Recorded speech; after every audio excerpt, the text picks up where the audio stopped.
오늘 설교 본문은 계시록 22장 1절로 5절입니다.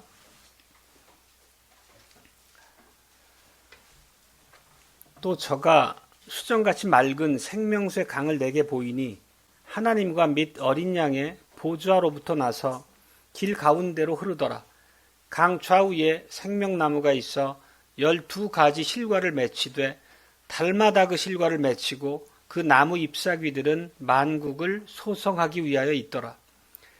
다시 저주가 없으며 하나님과 그 어린 양의 보좌가 그 가운데 있으리니 그 종들이 그를 섬기며 그의 얼굴을 볼 터이요 그의 이름도 저희 이마에 있으리라. 다시 밤이 없겠고 등불과 햇빛이 쓸데없으니 이는 주 하나님이 저희에게 비추심이라. 저희가 세세토록 왕 노릇하리로다. 아멘.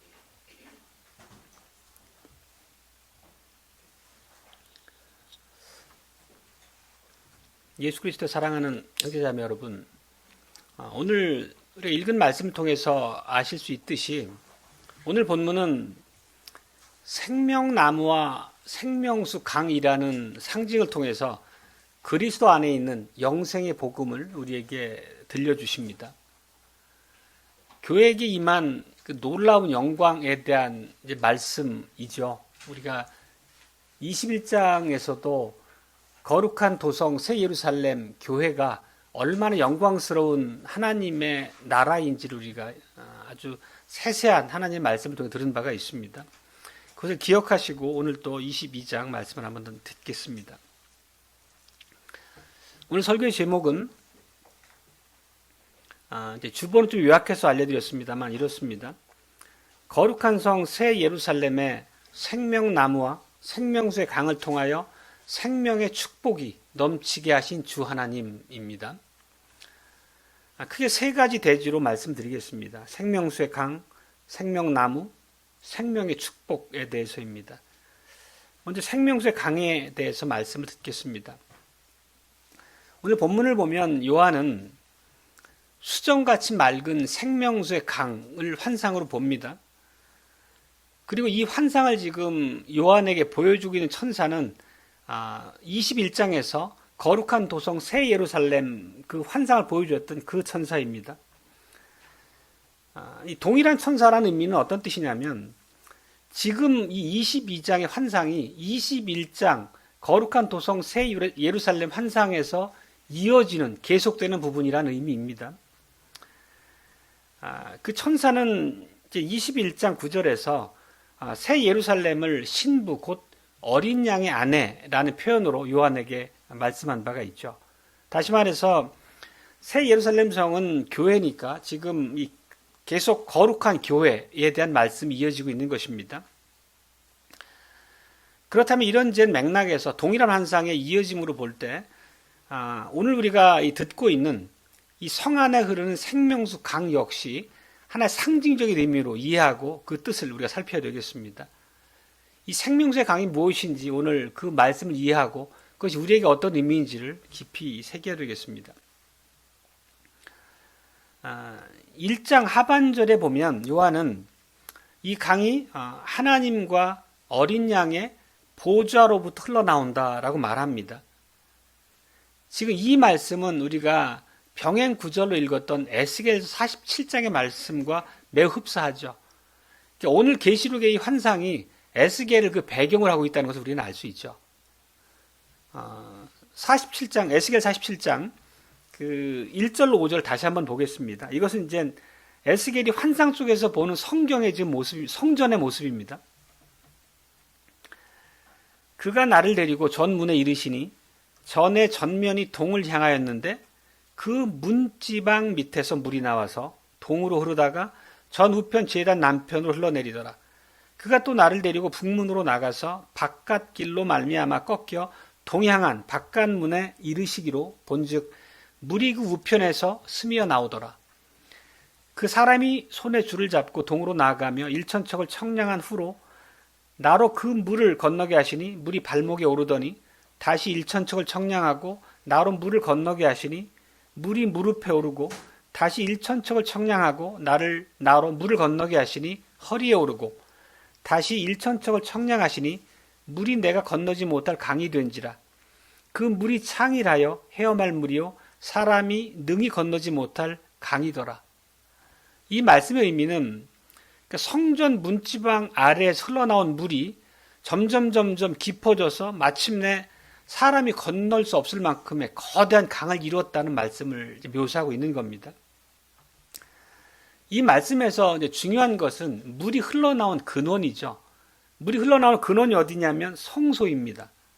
성소라고 하는 곳은 하나님께서 거하시는 곳, 하나님의 보좌가 있는 곳을 말씀하는 거죠. 그리고 그 물이 흘러내려가는 곳마다 생명이 살아났다는 말씀으로 에스겔 말씀이 이어지고 있습니다.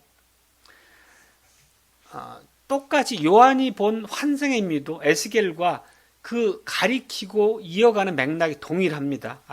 보시다시피.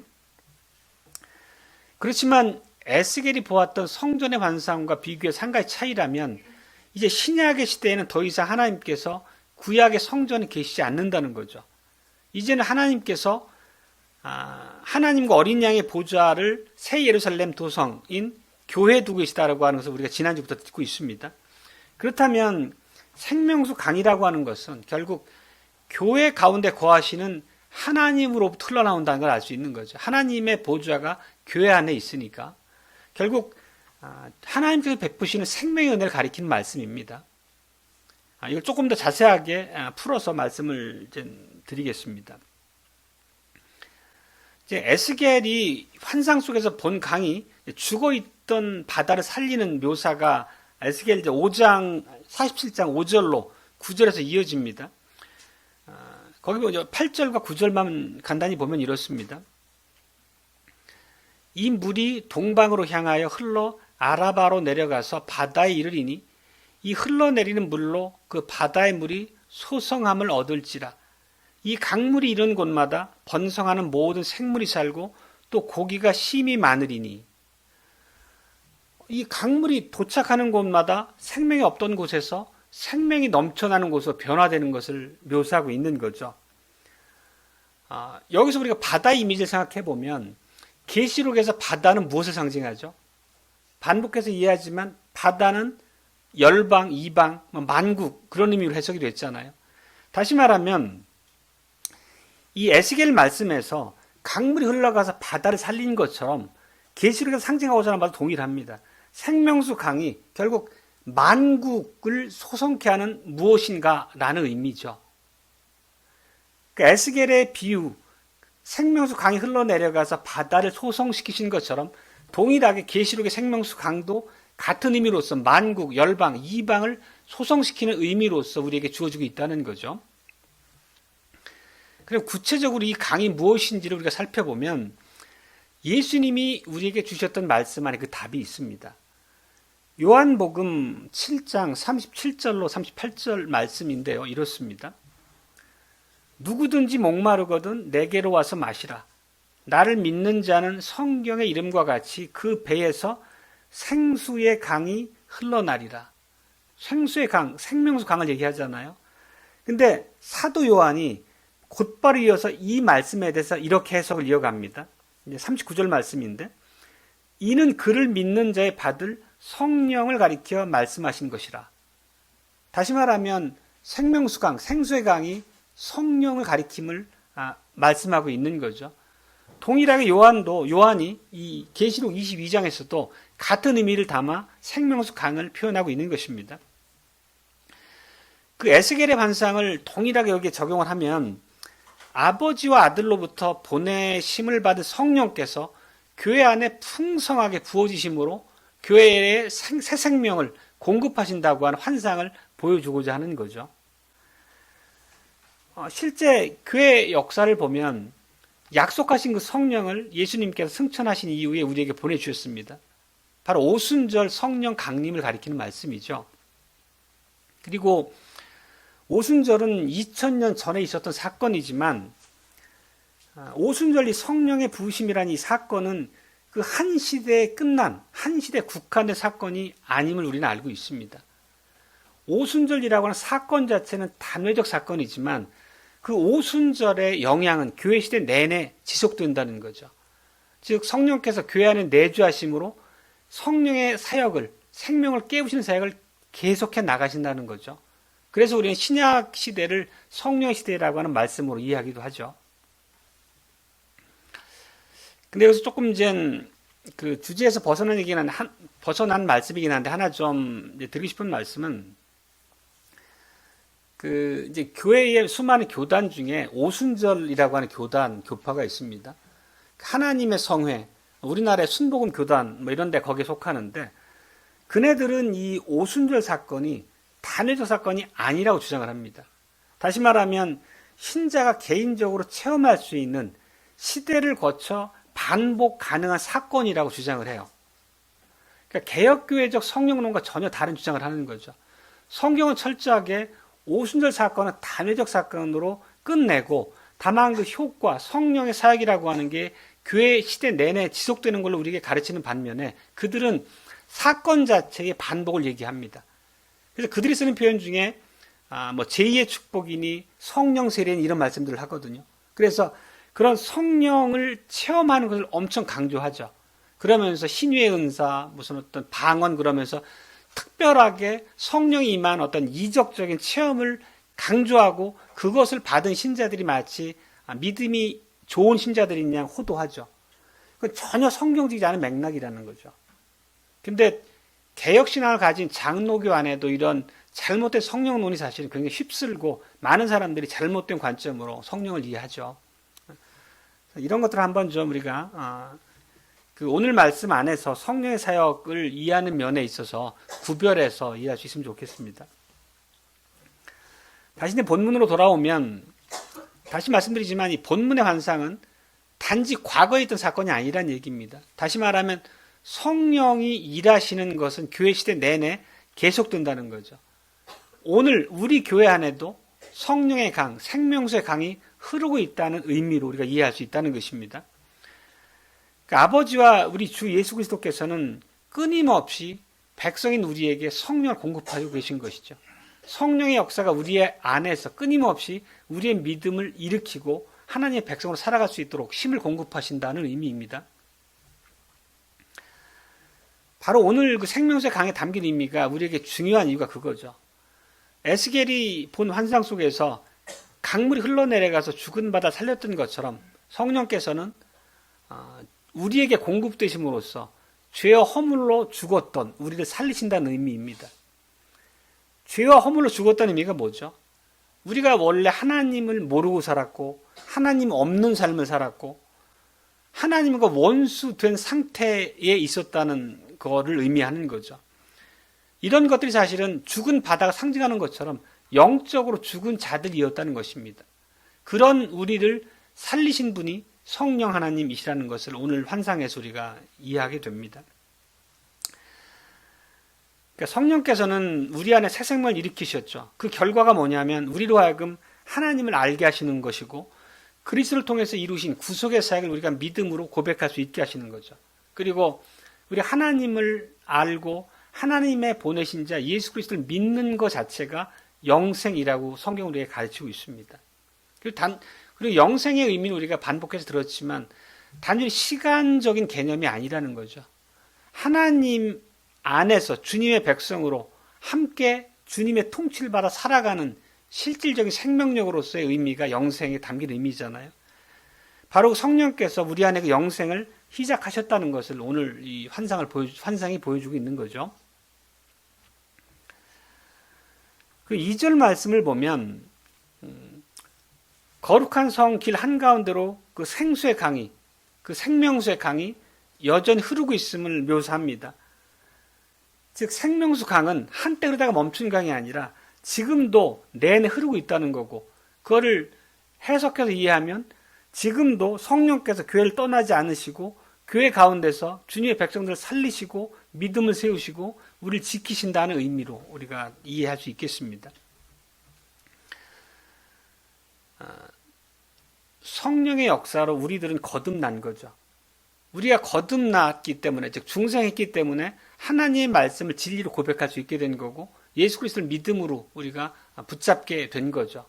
그리고 그 성령의 역사가 지속된다는 얘기는 우리가 믿음에서 이탈해서 낙심했을 때 우리를 다시 일으켜 주시는 분도 성령님이시라는 말씀이고, 또 우리가 하나님의 말씀을 읽고 듣고 이해함으로 그걸 진리의 말씀으로 마음에 새기고 그 말씀의 훈계를 따라 살아갈 수 있도록 그 진리의 지식에서 자라가게 하는 분도 성령님이시라는 의미죠. 결국 끝없이 예수 그리스도와 우리를 연합시켜 주셔서 주님의 통치를 받는 자리에 우리를 머물도록, 그리고 계속 자라가도록 우리를 지지하시는 분이 성령님이시라는 의미입니다. 그렇다면 이제 이 성령께서 어떻게 우리에게 생명을 주셨고 또 지금도 계속 우리에게 생명을 공급하고 계신지를 조금 더 살펴보겠습니다. 두 번째 대지인데요. 생명나무에 대해서입니다. 오늘 본문을 보면 요한은 환상 속에서 생명수 강도 보았지만 그 강 좌우에 쭉 늘어선 생명나무를 보고 있음을 묘사합니다. 그 나무가 단지 한 그루 두 그루 정도가 아니라 강 양편을 따라 매우 많은 풍성한 나무가 서 있음을 볼 수 있습니다. 그렇다면 이 생명나무라는 게 무엇을 상징하겠습니까? 생명나무 그러면 우리가 가장 먼저 성경에 생명나무가 등장한 게 언제죠? 에덴 동산이죠. 창세기 2장에 생명나무가 나옵니다. 하나님께서는 에덴 동산 한가운데 생명나무를 두셨죠. 다만 아담과 하와가 하나님께 죄를 범하고 이제 그 배반을 함으로 우리가 에덴에 쫓겨나죠. 그러면서 어떤 말씀을 하셨냐면 생명나무의 과실을 먹고 그들이 영생하지 못하도록 그들을 동산에서 내쫓는다는 말씀을 하세요. 그리고 다시 생명나무로 접근하지 못하도록 화염검을 든 천사를 두어서 지키게 하셨잖아요. 결국 우리가 생명나무로 나갈 길이 막혔다는 거죠. 이 창세기 2장 에덴 동산의 말씀에서 알 수 있는 것처럼 생명나무는 영생과 관련됐다는 걸 알 수 있는 거죠. 아담과 하와로 영생하지 못하도록 생명나무의 접근을 차단했다는 의미니까 생명나무는 영생과 관련된 의미로서 우리가 이해할 수 있겠습니다. 동일하게 계시록에 등장하는 생명나무 역시도 죄인들에게 구원을 주시는, 죄인들에게 영생을 주시는 그 구원을 상징한다 이렇게 말할 수 있겠습니다. 물론 계시록에 등장하는 생명나무는 실제 나무는 아니죠. 상징으로 우리가 이해해 줍니다. 창세기 2장에 등장하는 생명나무는 실제 나무이지만 그 나무 역시도 그 나무의 과실을 먹음으로 그 과실에 특별한 효능이 있어서 우리한테 영원한 생명을 주는 건 아닙니다. 그것도 상징적인 의미로 우리가 이해하고 해석한 바가 있잖아요. 그렇다면 이 생명나무의 실체가 무엇이겠습니까? 당연히 모든 분이 마음속에 답이 떠오르셨겠지만 우리 주님 예수 그리스도를 가리키는 말씀입니다. 왜냐하면 우리에게 참 생명을 주시고 하나님과 영원한 교제를 누릴 수 있게 하시는 분은 오직 주님밖에 안 계시기 때문이죠. 그렇다면 우리가 이제 조금 더 이해해야 할 부분은 그리스도께서 어떻게 우리에게 생명나무가 되시느냐라고 하는 거죠. 이미 우리가 아는 말씀을 오늘의 환상을 통해서 다시 한번 해석해 보면 그 성경에서 나무는 종종 십자가를 가리키는 상징으로 그 표상으로 사용이 됩니다. 실제 사도행전 10장 39절 말씀을 보면 나무에 달려 죽으셨다 이런 표현이 있죠. 이 나무도 십자가 가리킵니다. 그리고 또 구약도 마찬가지로 신명기 21장 말씀에 보면 이런 말씀이 있습니다. 나무에 달린 자는 하나님께 저주를 받았습니다. 이 나무 역시도 십자가 가리키는 겁니다. 제가 두 가지 구절만 인용했지만 성경의 나무란 표현이 십자가를 가리키는 표상으로 매우 자주 빈번하게 인용이 됩니다. 여기서 보면 이 십자가는 나무에 달려 죽으셨다, 나무에 달린 자는 하나님께 저주를 받았습니다. 이런 표현에서 우리가 알 수 있듯이 십자가는 저주와 심판, 사망의 나무라는 그 상징을 담고 있는 거잖아요. 그런데 오늘 이 생명나무를 얘기하고 있습니다. 그렇다면 예수님께서는 저주와 사망의 나무에 매달리셨는데 어떻게 예수님이 생명나무가 될 수 있었겠느냐 하는 것을 우리가 이해해야 되겠죠. 당연히 십자가에 매달리신 예수 그리스도의 사역의 목적을 우리가 이해하는 바대로 그 예수님의 대속의 사역의 결과로서 우리가 우리의 모든 죄를 사함받았고 의롭다함을 인정받았고 하나님과 화목하게 되었고 하나님의 자녀가 됐잖아요. 그런 의미에서 예수님께 달리신 그 십자가가 더 이상 저주의 나무가 아니라 예수님께서 맡기신 사역을 완성하심으로 구속을 성취하심으로 그 나무가 우리에게 생명나무가 되었다는 의미입니다. 그래서 바울 사도의 말씀 한 구절을 보면 고린도전서 1장 18절 말씀인데요. 일부만 인용해 보면 십자가의 도가 구원을 얻는 우리에게는 하나님의 능력이 됩니다. 이런 말씀이 있죠. 결국 십자가를 믿지 않는 자들에게는 십자가가 수치요 부끄러움이 있지만 믿는 우리에게는 생명나무, 생명의 능력, 하나님의 능력이 되는 말씀을 우리가 듣게 되는 겁니다.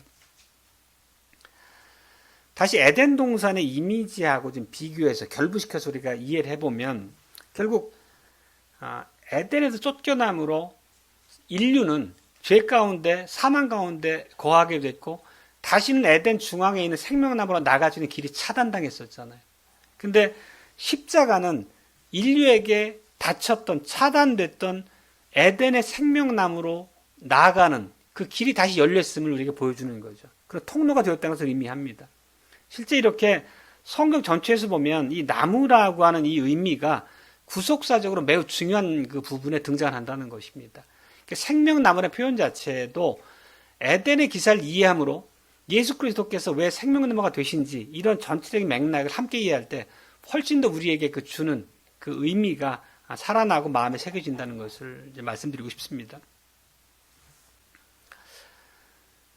이제 2절, 오늘 이제 본문 2절 후반부를 보면 이런 말씀이 있습니다.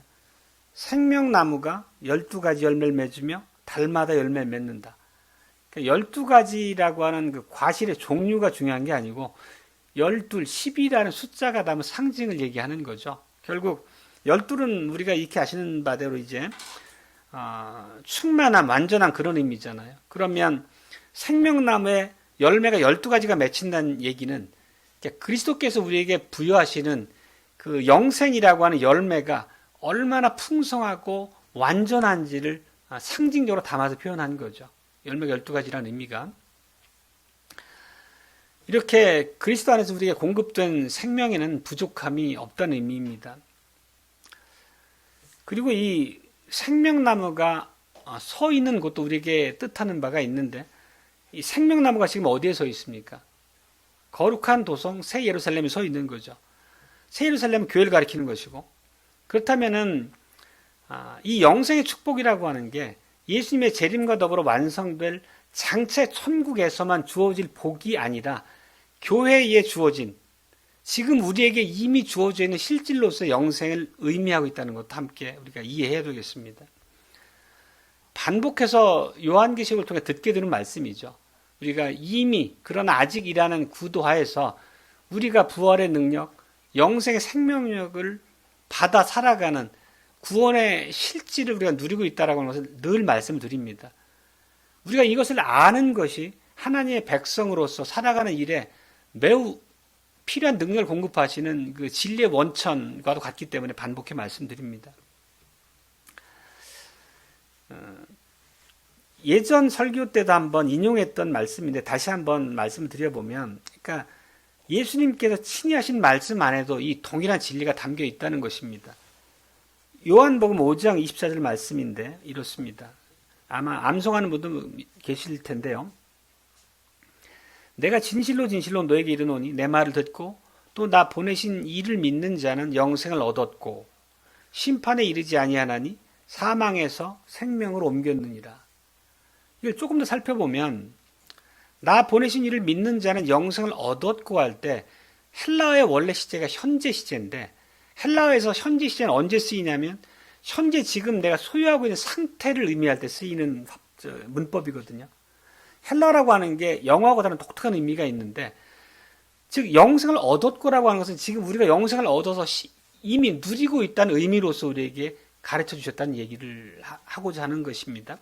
그리고 또 이어진 말씀도 보면 심판에 이르지 아니하나니 사망에서 생명으로 옮겼느니라 이렇게 말씀하잖아요. 이것도 헬라어 원어에서 보면은 완료 형태를 띠고 있는데 그거는 과거에 일어난 사건 자체가 오늘 지금 나에게 지속적인 상태로 계속되고 있다 이런 의미입니다. 즉 예수님께서 완성하신 구속의 사역이 지금 이 시점 나에게 믿음으로 고백하는 하나님의 백성인 나에게 유효한 상태로 효력을 발휘하고 있다는 의미라는 의미입니다. 이렇게 말씀 하나하나에 담긴 의미를 우리가 좀 더 세밀하게 이해하면 우리가 믿음의 싸움을 싸울 때 매우 큰 힘으로 우리를 일으켜준다는 것을 이제 느끼게 됩니다. 하여튼 이런 말씀들을 통해서 우리가 이제 다시 한번 마음에 이해하게 되는 것은 우리가 곤고한 삶을 살다가 죽어서 장차 예수님이 오셨을 때 영생의 능력을 부여받게 된다는 의미가 아니고 이미 우리는 영생을 소유한 자들이고 그 능력으로 오늘날 교회 안에 하나님의 다스림을 받아 살아가는 하나님의 백성이다라고 하는 것을 다시 한번 마음에 새겨야 되겠습니다. 그리고 실제 이제 2절의 그 마지막 부분에 등장하는 말씀을 보더라도 이 천국이 단지 미래의 일이 아니라는 것을 볼 수 있습니다. 어떤 말씀이냐면 생명나무의 잎사귀가 만국을 소성하기 위해 있더라. 그러니까 만국을 소성한다는 얘기는 결국 죽음 가운데서 깨어일으킨다는 의미잖아요. 근데 만약에 장차 완성된 천국만을 얘기한다면 그때는 이미 복음 전파가 필요하지 않은 구원의 문이 닫힌 시기잖아요. 근데 지금 여기에서 만국을 소성하기 위해서 있다는 의미 자체는 구원의 역사가 계속되고 있는 그 과정 중에 있음을 얘기하는 거죠. 이 말씀이 그걸 포함하고 있는 거죠. 그런 의미에서 지금 이 환상은 교회에 실질적으로 임한 능력의 말씀으로 우리가 이해할 수 있다는 뜻입니다. 정리하자면 생명나무이신 그리스도께서는 지금 이 교회 시대에도 모든 택한 백성들에게 생명을 주시고 그들을 일으키는 소성시키는 은혜가 지속되고 있다는 것입니다. 그리고 또 교회에 맡기신 선교, 복음 전파의 사명도 이런 의미를 담고 있는 것이죠. 그리고 이어서 우리가 그러면 생명수와 생명수 강과 생명나무의 관계를 한번 조금 더 깊이 있게 살펴 이해하겠습니다. 생명나무는 예수님이시고 생명수의 강은 성령입니다. 이런 의미에 이런 이제 상징, 표현에 담긴 의미는 그러니까 구속이 우리의 구원이 삼위 하나님의 공동의 사역이라는 의미를 뜻하고 있는 거죠. 성부 하나님께서는 창세전에 택한 백성을 구원키로 택한 백성에게 영생을 주시기로 작정하셨고 또 성자 하나님께서는 실제 우리에게 영생을 주시기 위해서 십자가에서 모든 사역을 감당하셨고 또 오순절 이 땅에 강림하신 성령께서는 그 예수님께서 완성하실 구속의 역사를 우리에게 적용하시고 영생을 수여하시는 사역을 지금 우리에게 하시고 이렇게 우리 구원과 관련된 삼위 하나님의 공동의 사역이 생명수강, 생명나무라고 하는 그 의미 안에 함께 담겨 있다는 것을 또 보게 됩니다. 성령의 사역을 다시 한번 우리가 정리하자면 이렇습니다. 성령은 하나님의 말씀과 더불어 우리에게 역사하고 그 일을 감당하시잖아요. 우리 귀에 복음이 들려질 때 우리 마음에 믿음을 일으키시는 분이 성령님이시죠.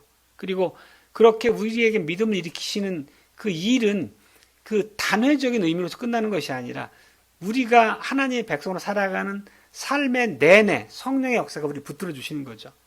계속 그리스도께 연합시켜 주시고 말씀을 깨닫게 하심으로 우리의 믿음이 자라가게 하시고 우리의 생명이 더욱더 굳건하게 세워지도록 하나님의 영광을 반영한 삶을 살 수 있도록 그렇게 우리를 만들어 주시는 거죠.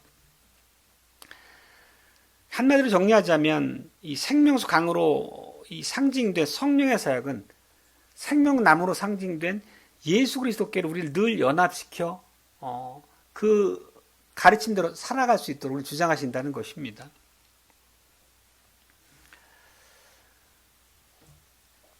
지금까지 두 번째 대제에서 한 말씀을 한번 정리해보자면 우리가 예수 그리스도의 재림을 간절히 소망하죠. 영원한 천국 안에서 완벽한 구원을 누리면서 더 이상 죄로 인한 괴로움을 당하지 않으면서 살기를 간절한 마음으로 그날을 소망합니다. 그렇지만 이미 교회 안에서 그 영생의 생명의 많은 부분이 성취되어 있다는 것을 또한 기억해야 된다는 것을 오늘 말씀 듣습니다. 왜냐하면 오늘 그 계시록의 말씀처럼 교회가 이미 거룩한 성 예루살렘이고 이미 생명나무와 생명수 강이 흐르는 하나님의 나라이기 때문이라는 거죠. 우리가 이렇게 매 주일마다 하나님 말씀 안에 담긴 복음의 그 요체를 풍성한 해석과 더불어 듣는 것, 그리고 그 진리의 말씀을 통해 위로를 받고 힘을 얻는 것, 또 때때로 우리에게 공급하시는 그 주님의 만찬을 통해서 다시 한번 우리의 믿음이 강건케 된다는 것, 이런 것들을 우리가 누리고 믿음의 언어로 마음에 새겨갈 수 있다는 건 사실은 엄청난 복이라는 것을 다시 한번 느끼게 됩니다. 이제 세 번째 대지는, 그렇다면 이런 생명을 받은 하나님의 백성이 어떤 삶을 살아가야 되는지에 대한 말씀입니다. 결국 생명의 축복이라고 하는 것은 우리 삶으로서 증거되어야 할 바라는 거죠. 우리가 받은 구원이 우리의 삶으로, 그것이 축복임이 증거되어야 한다는 말씀입니다. 이제 요한은 3절부터 이어지는 부분에서 보면 새 예루살렘에 거하는 하나님의 백성들이 누리는 그 생명의 축복의 절정을 묘사해 갑니다. 3절 이제 전반부에 보면 다시 저주가 없다고 선언합니다. 이거 당연한 말씀이죠. 이 땅에 저주가 임한 것은 사람의 죄 때문이었는데 그 죄의 문제가 예수 그리스도의 구속사역의 결과로 우리에게서 제거됐기 때문에 우리에게는 더 이상 저주가 없습니다. 예수님이 대제사장으로서 사역을 완수하셨기 때문이죠. 그렇기 때문에 우리는 하나님과 화친하게 되었고 하나님의 자녀라고 하는 놀라운 신분을 얻게 되었습니다. 또 3절 하반절에 보면 이런 말씀으로 이어집니다. 하나님과 그 어린 양의 보좌가 그 가운데 있으리니 그의 종들이 그를 섬길 것이며, 이 말씀은 결국 하나님이 교회 가운데 거하신다는 거잖아요. 구약의 성막이나 성전에 하나님의 언약궤가 있었던 건 하나님의 임재의 상징이었듯이 우리가 지난 시간에 들었던 표현대로 하나님께서 신약 시대에는 교회에다가 하나님의 장막을 치셨다, 이런 말씀 들었잖아요. 결국 교회에다가 하나님의 통치의 보좌를 두셨다는 의미입니다. 교회가 하나님의 통치 기관이라는 의미입니다. 교회는 예수 그리스도를 구주로 고백하는 사람들이 삼삼오오 모여서 우리끼리 하나님의 백성의 모임을 갖자 해서 모은 기관이 아니잖아요. 하나님이 주권적으로 우리를 불러 모아서 주님의 통찰에 두셨다는 것을 우리가 고백하죠. 그런 의미에서 교회는 하나님의 나라라는 표현으로도 우리가 이해하고 있습니다. 또 이어진 말씀을 보면 이제 하나님의 종들이 하나님을 섬기며라는 표현이 등장을 해요. 결국 하나님을 섬기는 사람들이 하나님의 종이라는 의미인데, 계시록 안에 보면 또 성경 다른 곳에도 마찬가지지만 이 종들이라는 표현은 하나님의 말씀을 맡은 선지자들을 가리키는 표현으로 반복되어 사용되어 왔습니다. 계시록에서도 마찬가지고. 근데 구약시대 때는 이 선지자로서의 직분이라고 하는 게 일부에게만 주어졌던 특권이라면, 신약시대에는 성령을 받은 모든 성도가 이제 선지자가 된 거죠. 지금 모든 성도들은 다 하나님의 말씀을 듣고 깨닫고 믿고 그 말씀에 따라 살아가는 그런 능력을 발휘하는 사람들이 됐습니다. 이것 자체가 놀라운 특권이라는 것을 다시 반복해서 말씀드립니다. 특권이기도 하고 축복이기도 하고 그렇습니다. 우리가 이런 성령의 역사를 통해서 새 생명으로 일으킴을 받기 전에는 우리는 그냥 죄 허물 가운데 살아가던, 죄가 죄인 줄도 모르고 내 마음대로 사는 것이 죄인 줄도 모르고 그냥 세상의 풍조를 따라 살아가던 그런 자들이었는데, 이제는 하나님의 뜻을 깨닫고 하나님을 기뻐하시는 바가 내 삶의 소망이 돼서 내 삶을 이끌어가는 그런 자리에 우리가 서게 됐잖아요. 이 자체가 놀라운 하나님의 은혜의 역사고 우리에게 임한 축복이라는 것입니다. 또 4절 전반부에 보면 이런 표현이 등장합니다. 그의 얼굴을 볼 터이요. 이 얼굴을 본다는 의미는 이것도 상징으로서 은유법이죠. 결국 우리가 하나님의 영광을 알고 하나님과 교제하고 하나님의 형상을 반영한다, 그런 의미로 이해할 수 있겠습니다. 그리고 이제 이어지는 후반부에 보면 그의 이름도 저희 이마에 있으리라 이렇게 말합니다. 하나님의 이름이 이마에 있다라고 하는 것은 우리가 이제 이마에 하나님의 이름으로 인침받은 그런 환상, 그 계시록 7장의 환상도 우리가 결부시켜 이해할 수 있겠지만 구약에서 보면 그 대제사장의 사역과 결부시켜서 이 장면을 이해할 수 있습니다. 그 구약에서 그 대제사장의 예복을 보면 이제 뭐 에봇을 입고 굉장히 많은 이제 묘사가 등장하는데 그 대제사장은 또 머리에 이렇게 그 모자를 쓰잖아요. 그리고 그 모자 앞에는 하나님의 여호와께 성결이라고 새겨진 이 정금의 패를 이렇게 붙이잖아요. 그게 두건의 정면 이마에 붙이잖아요. 그 의미가 뭐냐면 그 모자를 쓰고 그 패가 있어야지만 지성소에 계신 하나님께로 나갈 수 있었던 거죠. 그게 없었다고 하면 나갈 수 없는, 죽임을 당할 수밖에 없었지만 그 예복 가운데 하나님의 은혜, 하나님과 대면할 수 있는 자격이 부여된 거잖아요. 이마에는 정금패라고 하는 것이. 근데 신약 시대에는 우리 모두가 왕 같은 제사장이 됐죠. 다시 말하면 우리 모두가 이마에 하나님의 이름이 인으로 새겨져 있다는 의미입니다. 그렇기 때문에 교회 안에 하나님께서는 장막을 치고 우리와 함께 거하시고 우린 더 이상 두려움 없이 제사장이 지성소에 계신 하나님을 대면하러 나갔던 것처럼 우리는 오늘날 누구든지 하나님을 믿음으로 고백하는 자들은 담대하게 두려움 없이 하나님께 나갈 수 있게 된 거죠. 그런 의미가 지금 그의 이름도 저희 이마에 있으리라 이 말씀 안에 담긴 의미입니다. 바울 사도는 이 말씀을 이렇게 표현한 바 있습니다. 고린도후서 3장 18절 말씀입니다. 우리가 주의 영광을 보매 그와 같은 형상으로 변화하여, 즉 그분을 직접 아련함으로써 그분의 영광을 우리가 반영할 수 있다는 얘기죠. 삶으로서. 결국 이 고린도후서 말씀을 통해 바울 사도 하고자 했던 말씀은 우리가 하나님 형상으로 변화한다는 말씀을 통해서 우리가 하나님께서 공급하시는 그 새 생명력으로 살아가는 그런 변화가, 새 생명으로의 변화가 우리 안에 있었다는 것을 묘사하는 것입니다. 이게 오늘 계시록 말씀에서는 그의 이름도 저희 이마에 있으리라는 말씀 안에 담긴 의미의 일단이기도 하고요. 그런데 5절 말씀 보면 이렇습니다. 오늘 본문 5절에 다시 밤이 없겠고 저희가 세세토록 왕노릇 하리로다. 밤이 없다는 게 그냥 시간적인 개념으로 밤을 얘기하는 건 아니고 이것도 상징적인 개념이죠. 결국 밤 그러면 성경에서는 늘 죄와 어둠의 권세를 상징하는 거죠. 결국 밤이 없다는 얘기는 우리가 하나님을 모르고 불경건하고 불의한 삶 가운데 더 이상 있지 않게 되었다는 의미입니다. 그게 더 이상 밤이 없다는 의미죠. 실제 그렇다면 우리들은 더 이상 밤이 없는 낮의 삶을 사는 하나님의 백성이 되어야 함이 마땅하다는 것입니다. 물론 이 거룩한 도성 새 예루살렘 교회에 밤이 없다라고 하는 말의 궁극적인 성취는 예수님의 재림과 더불어 이루어질 것입니다.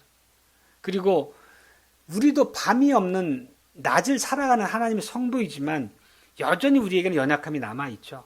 죄와 싸우며 살아가지만 그럼에도 불구하고 우리가 낮을 살아간다는 것은 하나님의 영광이 교회를 비추고 있고 하나님께서 성령으로 우리를 통치하시기 때문에 어둠의 권세가 더 이상 우리를 멸망시키는 자리로까지 우리를 떨어뜨리지 못한다는 의미입니다. 그런 의미에서 우리가 지금 밤이 아닌 낮의 시간을 살고 있다는 거죠. 다시 말하면 하나님의 통치를 받는 시대를 살아간다는 의미를 담아 한 말씀입니다. 그리고 우리가 이제 아침 기도에서도 그 빛의 자녀에 대한 말씀을 기도로 드리지만 빛의 자녀라고 하면 하나님의 언약 백성다운 삶의 열매가 나타나야 됩니다.